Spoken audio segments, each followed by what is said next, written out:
Alright, guys, so today we're going to do a stock analysis of Prestige Holdings Limited using our 10 plus stock investing checklist. Now, some of you may know Prestige Holdings by name, others may know them by the brands that they operate. So, Prestige Holdings is the operator for brands like Subway, Pizza Hut, Starbucks, and the Big Mama Jama, KFC, which is, of course, a local favorite. And as you can see in the stock price chart here, they're experiencing multi-year lows. So they're around $7 a share right now, whereas a couple years ago they're nearly $10. So they've gone down in price quite substantially in the past couple of years. And today we're going to explore what that means and what that means from an investment standpoint. So jumping straight into the investment checklist, looking at the first point that we analyze is the revenue. And as you can see, from 2016 up to 2019, there was a pretty small but consistent growth in overall revenue. But then you see in 2020, there was a steep fall off in revenue, which makes sense given that that is, when the global pandemic start hitting, and some of the, in fact, most all the restaurants basically had to close at various points during the global pandemic, which is still ongoing.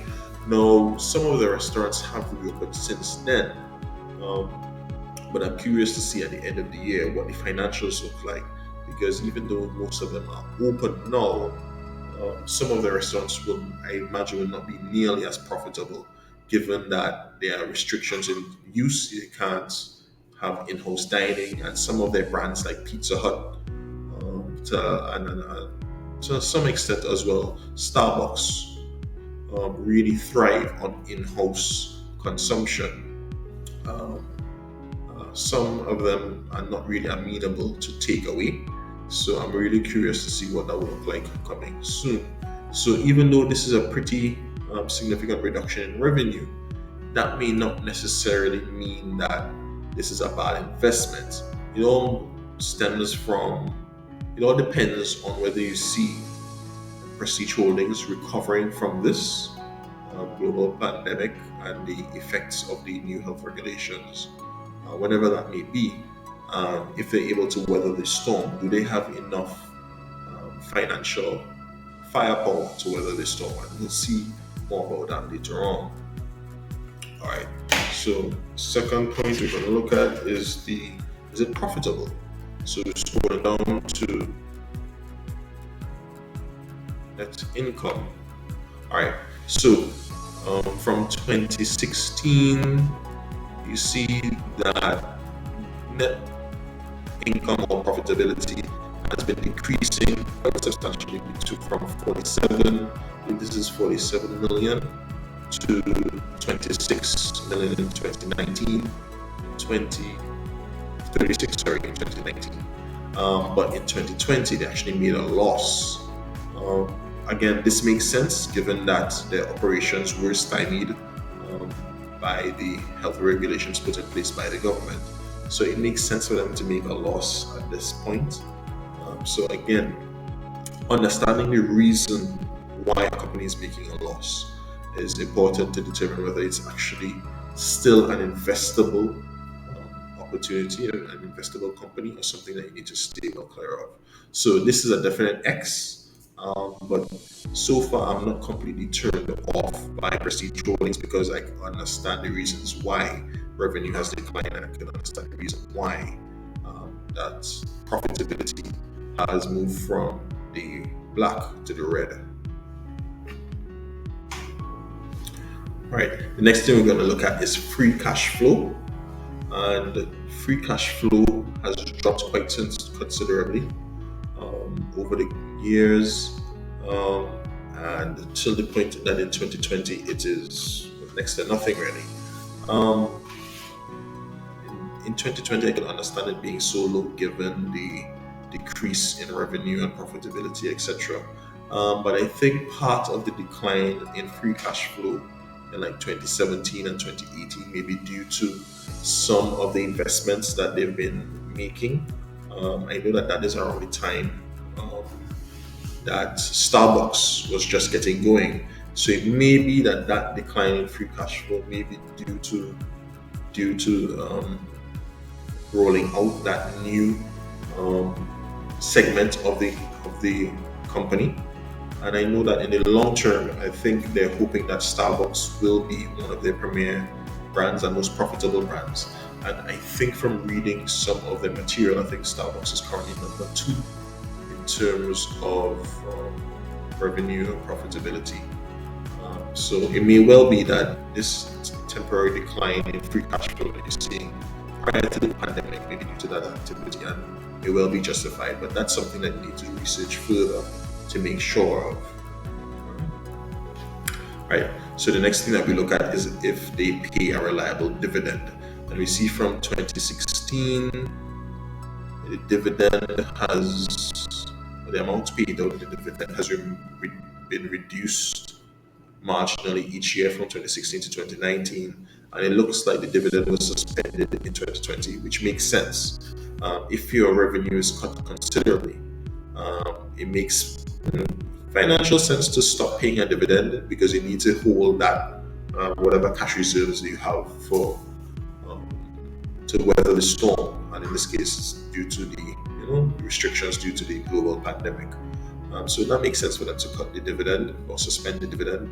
But that's something that we could definitely do more research on to identify or to figure out if they plan to reinstate the dividend at a future date. So the next question to answer is how good is the economic moat? And again, this is more of a qualitative rather than a quantitative question to answer. And I would argue that the brands that they hold, they are the franchise holders for in TNT, Subway, Pizza Hut, KFC, and Starbucks. I would argue that they are some of the premier restaurant brands in the country. I think all of them are pretty much number one or number two in their particular subcategory. So I would argue that they have a pretty strong brand identity and so a pretty strong branding moat. And so I would argue that prestige holdings companies have a pretty strong economic moat, given especially in the case of KFC, the strong cultural links between KFC and TNT people. And I always make a joke that as long as one Trinidadian is alive, KFC will never go out of business. So I would definitely put Prestige Holdings in a strong as having a strong economic moat.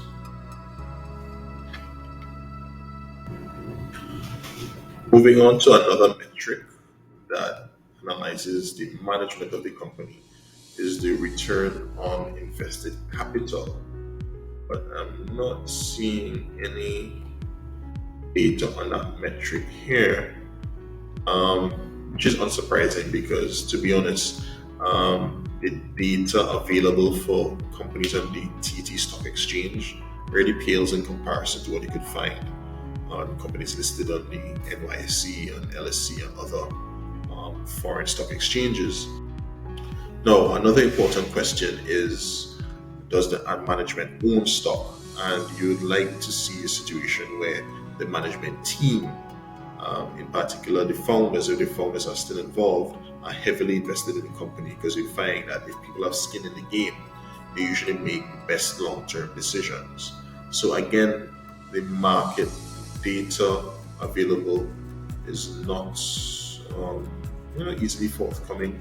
So I'm going to have to move from the Wall Street Journal website, where I'm getting this information from, over to another website called Simply Wall Street. And so moving on to Simply Wall Street, looking at who the top shareholders are, you see, wow, with a whopping 54.24% is Victor E. Mute Limited. And I believe this is a company owned by the family that operates the business, that operates Prestige Holdings. So they own the majority of the shares, of approximately 54%, valued today at 232 million. And scrolling down, you see some other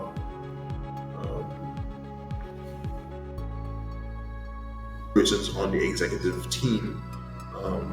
Kurt A. Miller, member of the board of directors, and Angela Lucky Sobrian also has some money involved, some money invested in the company. Interestingly, some Investments Limited and Scotia Trinidad and Tobago Limited Pension Plan are also some institutional investors. So this is a good sign, with Victor E. Mote Limited owning just over half the shares issued. It's a good sign in that the persons at the head of the firm have a lot of skin in the game. So with their $232 million at stake, I think we could feel a bit more comfortable putting in a few pennies into Prestige Holdings at this time. Now, looking at the debts of the company, or the total liabilities over total assets rather, it was previously in the range of 45% or so for a number of years, but spiked in 2020 to 63.72%. That still means that the company has more assets than liabilities, or the value of their assets is quite a bit more than their total liabilities, and so that is a good thing. However, when you look at the current or the short-term debt situation as measured by current ratio, you see that previously the company had enough liquid capital on hand to cover the liabilities for a number of years, but it has decreased to 0.74 or 74% in recent times. A current ratio of 0.74% is something to keep an eye on, because it may mean that the company may run into some liquidity issues in the future, and so they may need to sell some sort of asset to free up funds in order to cover their current liabilities, or their short-term liabilities, or it may mean that they may need to save some money in some other areas, or cut costs in some other areas in order to ensure that things don't get out of hand with their current ratio.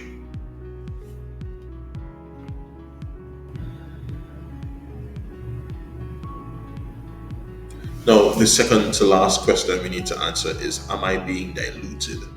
And looking at the change in capital stock, while they have issued a little bit of stock in 2016 and 2018 to raise funds, I imagine, for some sort of investing activity, they have, to their credit, taken the opportunity to buy back common stock during the period where the share price was depressed, which you could argue is a pretty good use of cash reserves. So when a company buys back stock, it means that you, as a stockholder, by virtue of the fact that there's less shares available, you own a larger percentage of the company. So buying back some stock, not a huge amount, but some stock at this stage where the share price is depressed, is not a bad use of capital, in my opinion, provided they have enough cash reserves to weather the storm, which is the big question. Now, the final question we need to answer is, are we buying at a discount? And now switching over to overview. Now, the typical metrics that we use to determine whether we're buying at a discount are not, we can't use them at the moment. Now, the typical metrics that we use to determine if we're buying at a discount, we can't use them in this instance. So usually look at the PTE ratio for fundamental analysis, but because the company is unprofitable, it by definition has no earnings, so it does not have a PTE ratio.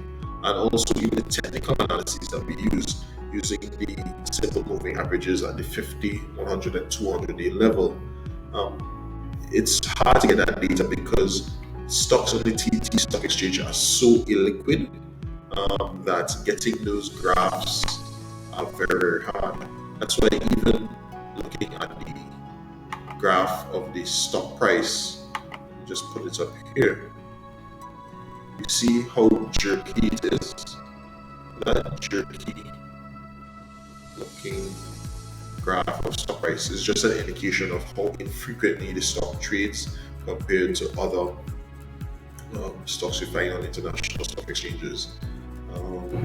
So it's kind of hard to estimate the simple moving averages using this sort of data. I think the best thing that we could do is to look at the current price versus the historical averages, and as you can see, it's near the 3-year lows for this company, which implies that you're probably getting into a pretty deep discount, about 30% off its highs a couple of years ago. Now, the important question you need to ask yourself is this reduction in share price temporary, and does the company have enough cash reserves or assets that it can use to tide itself over till we get through this period of the pandemic?